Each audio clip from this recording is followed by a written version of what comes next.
சஞ்சார பலன், கிரக சஞ்சார பலன்களையும் எழுதுகிறாங்க. அது சரி.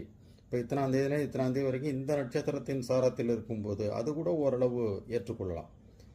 ஆனால் இந்த புத்தாண்டுக்கு டோட்டலாக ஒரு பலன்கள்ங்கிறது எதை வச்சு சொல்லணும்னாக்கா, இப்போ குரு இருக்கின்ற பொசிஷன்.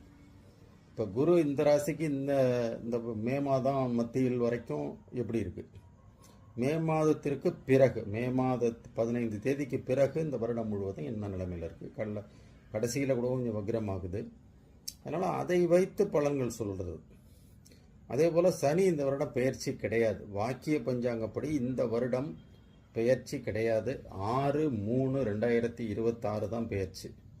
அடுத்த சனி பெயர்ச்சி திருநள்ளாறு வாக்கிய பஞ்சாங்கத்தின் அடிப்படையில் அடுத்த 2026ஆம் ஆண்டு மார்ச் மாதம் 6ஆம் தேதி தான் சனி பெயர்ச்சி. இந்த வருடம் சனிக்கு எந்த பெயர்ச்சியும் கிடையாது.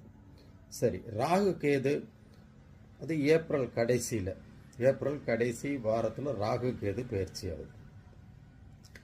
இப்போ நம்ம இந்த புத்தாண்டு ராசி பலன்கள் என்பது இந்த 2025ஆம் ஆண்டுங்கிறது இந்த 12 ராசிக்காரர்களுக்கும் இந்த 4 ராஜ கிரகங்களுடைய அந்த மூமெண்ட்ஸ், அந்த சஞ்சாரத்தை பொறுத்து எப்படி இருக்கும்னு ஒரு பொதுவான பலன்கள். இது மீண்டும் சொல்கிறேன், இது ஒரு பொதுவான பலன்கள் தான். இதில் அந்தந்த ராசிக்காரர்களுக்கு தசாபுத்தி பலன் தனியாக பேசும், அவருடைய ஜனனகால ஜாதக பலன்கள் தனியாக பேசும். இதில் கோச்சார பலன்களும் இந்த தசாபுத்தி பலன்களும் ரெண்டும் நல்லா இருந்துச்சுன்னா சூப்பராக இருக்கும். தசாபுத்தி பலன் ரொம்ப மோசமாக இருந்து கோச்சார பலன் சூப்பராக இருந்தால் அது கொஞ்சோண்டு பலன் தான் கொடுக்கும். ஆனால் கோச்சார பலன்கள் ரொம்ப மோசமாக இருந்து தசாபுத்தி பலன்கள் சூப்பராக இருந்தால் அதுதான் பேசும். தசாபுத்தி பலன்கள் தான் பேசும். தசாபுத்தி பலன்கள் கொஞ்சம் இதை விட, கோச்சார பலன்களை விட கொஞ்சம் வலிமை மிகுந்தவை. இவை ரெண்டும் மட்டுமே பரிகாரங்களுக்கு உட்பட்டவை. அதையும் உங்களுடைய கருத்துக்கு கொண்டு வர்றேன். ஜனனகால ஜாதக பலன்களுக்கு பெரும்பாலும் நாம் செய்கின்ற அந்த பரிகாரங்கள் பெரிய அளவில் ஒரு பெரிய இதை கொடுக்காது, மாற்றத்தை கொடுக்காது.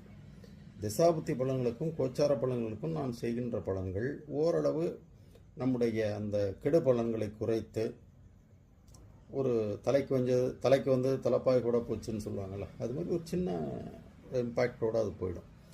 அதுதான் அதில் கவனிக்க வேண்டியது. தசாபுத்தி பலன்களும் கோச்சார பலன்களும் மாறுதலுக்கு உட்பட்டவை, பரிகாரங்களுக்கு உட்பட்டவை. அது மாறிக்கிட்டே இருக்கும். பட்